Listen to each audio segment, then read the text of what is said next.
So in my last video, I mentioned that I lived in a bus at a certain point. I figured it would be fun to show you what it was I was living in when I moved to the intentional community a few years ago. So when I first moved to the intentional community, I actually did not have this bus. I had the vision that I would be buying a bus. And I was living in my red Honda Fit. And I bought this bus after telling one of my community members I was looking for a bus to live in, and she actually knew a guy who lived in a bus and was selling it. When I bought it, it was absolutely nothing like this. And even the work that you see done in here is not anything that I did, pretty much. There's a few little things that I contributed to the internal part of the bus, in terms of like the stuff going on behind the walls. I did a lot of that. The stuff going on under the flooring you see, I did a lot of that. But all of this work that has been put into it has all been done by Curtis, so my partner. So when I bought this bus, it was full of junk. It was full of stuff. But I knew that I was going to be doing it completely differently in terms of how I wanted it to look in here and everything. I'm gonna turn this off and like kind of adjust for a second. Okay, so I showed you the bus, but I wanted to tell you about how I had the intention when I lived in the bus, or when I bought the bus, that I was going to fix it up, and me and my dogs were going to travel to all these different intentional communities and help set up permaculture food forests. Even at the time, I kind of knew, as I was manifesting that it was kind of an unreality. Not because it was an impossibility, but because there's not an abundance of already established intentional communities that are needing someone who does permaculture, because ideally the people who are creating these intentional communities have a permaculture mindset and are setting up things in a intentional community that will support continued ecological survival. So at the time, that was the idea when I got the bus. But I'll tell you how things have shifted, and just the story of the bus, because I think it's fun. And whatever, if you don't care, that's, there are other videos to watch. But excuse me, I bought this bus with that intention.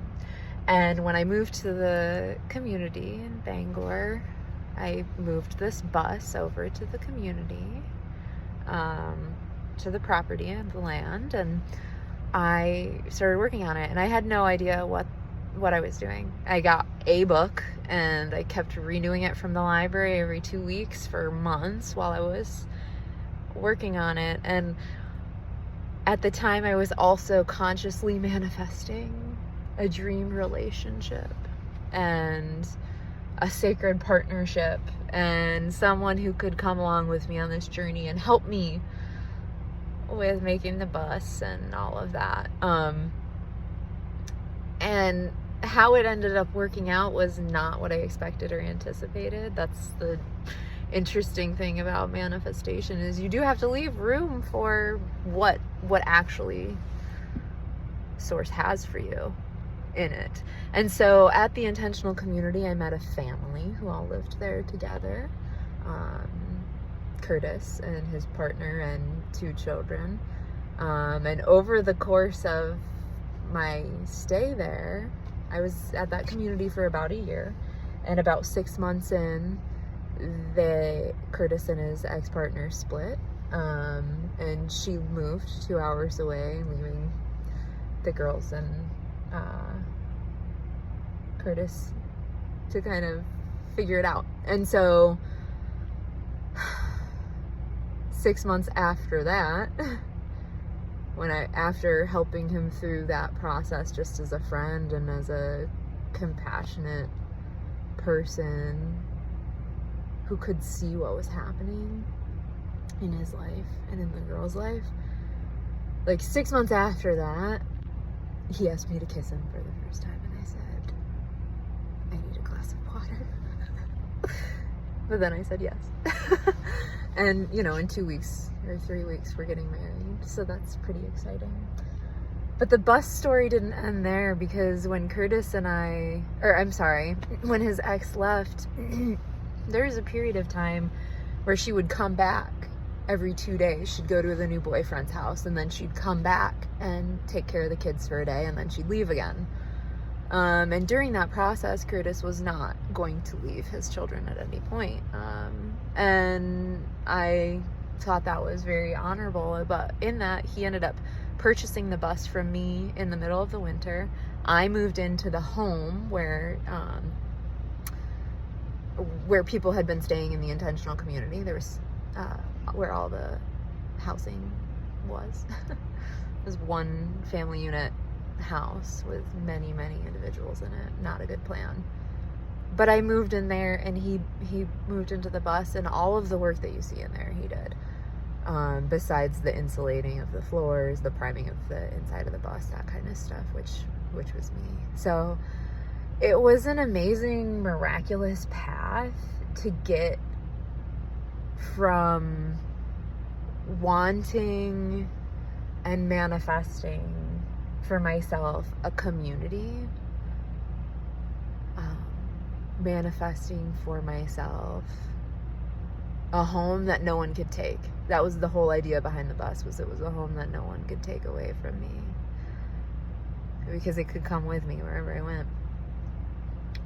But then it's so incredible to see how Source gave me even more than that in this process. And I now live in a situation that I feel no one can take from me. And that's a blessing. That's a huge blessing.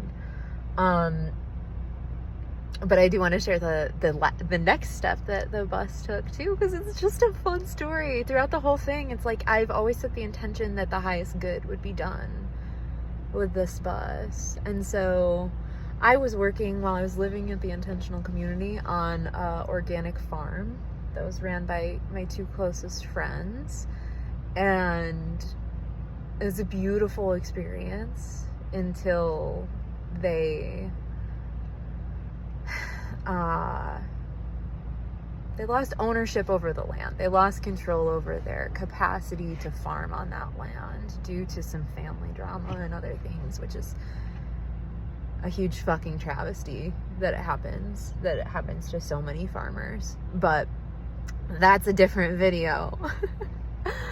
But in that, they also lost their housing. They were living on a tiny house on the property where they were farming, and I was able to let them stay in the bus for 6 months until they found, or maybe it wasn't 6, but it was a few months. It was long enough that they knew they didn't like living there and they didn't want to continue on in relationship afterwards. But I was grateful to have provided them shelter, because you can't really get very far without that. So since then, our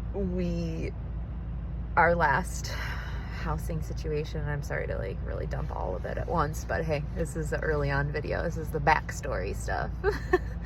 But when we were living at an orchard after the intentional community had collapsed, we lived in an apartment, and then the bus was moved over to the orchard, and they were able to live there for a while. And then we were unhoused as well. Which is, again, another story for another video.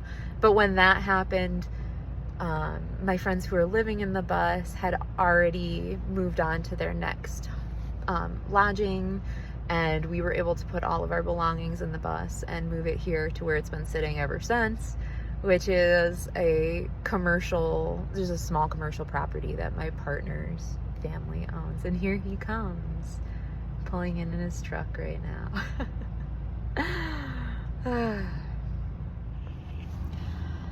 So yeah, that's essentially the story of the bus. And it's for sale right now. It's been for sale since we've lived here, really. I continue to set the highest intention that what is meant to be with this bus will be. My dream for it would be that eventually it gets moved on to farmland and finished, and we can have a young farmhand who it's their first time working in a, permaculture, organic, or regenerative, farming situation to come and stay and have free lodging. And we can offer the opportunity for people to live without exchanging everything for money. Mostly because people's time is way more valuable to me anyway. If I could have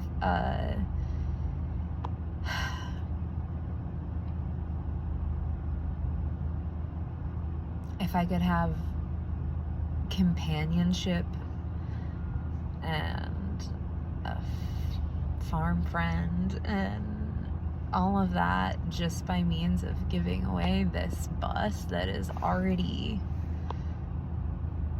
not having a use for me at this point. I've taken all my stuff out of it so that we can sell it. My dream, my intention, my biggest goal for it would be to put it on a piece of land and to have